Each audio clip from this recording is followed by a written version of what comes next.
And then, of course, one that you write about in here, which I'd like you to discuss, is something called the Flynn Effect. Because I've heard people say, well, this is not true. IQs are actually going up over this certain period of time. Then they have no understanding of the Flynn effect. Yeah, can you talk about that? The Flynn effect is so basically, let's conceive of intelligence as a sort of a pyramid. At the base of the pyramid are these what we call specialized abilities that are very, very weakly associated with IQ, such as the ability to catch a ball or reel off a string of numbers or something like that are very weakly associated with IQ.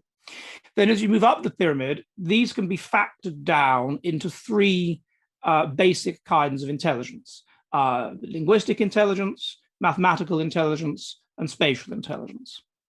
And these some people are higher at mathematical and lower at linguistic or whatever, but these themselves intercorrelate, and these can be factored down into one factor, which is really the essence of intelligence, the ability to solve problems. And this is what we call G, general intelligence. Now, the IQ test is not a perfect measure of G. It's not a perfect measure of this general intelligence factor. It measures other things influence it. In the same way that a scales is not a particular individual scales is not necessarily a perfect measure of weight. If you want a really, really absolutely accurate reading, some of them will be more influenced by the environment, what's going on in the environment around it or whatever than others.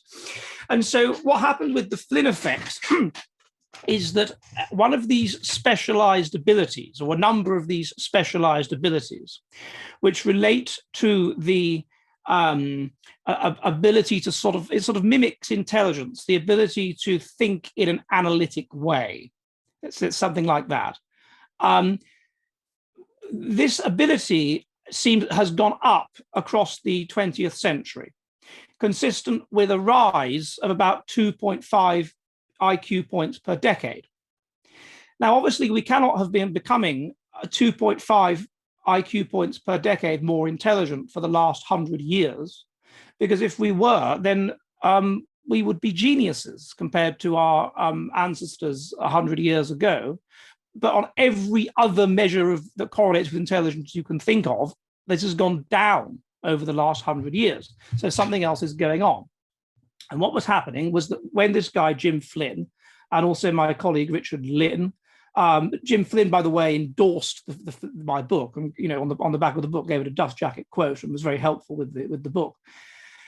Anyway, what he noticed was that what was driving this IQ point, this IQ increase, was this particular specialized abilities. When he broke up the subcomponents of the IQ test and saw how people were scoring on what subcomponent, and it was the subcomponent known as similarities, which is weakly G loaded and is to do with these analytical abilities, that was almost completely driving the rise. And so that was what was happening. What was happening was that for this highly environmentally sensitive thing that's got very little to do with genetics, highly environmentally sensitive. When you look at intelligence, it's like some components of it are highly genetic of intelligence, like the G, and some components of it are to do with highly sensitive to environment.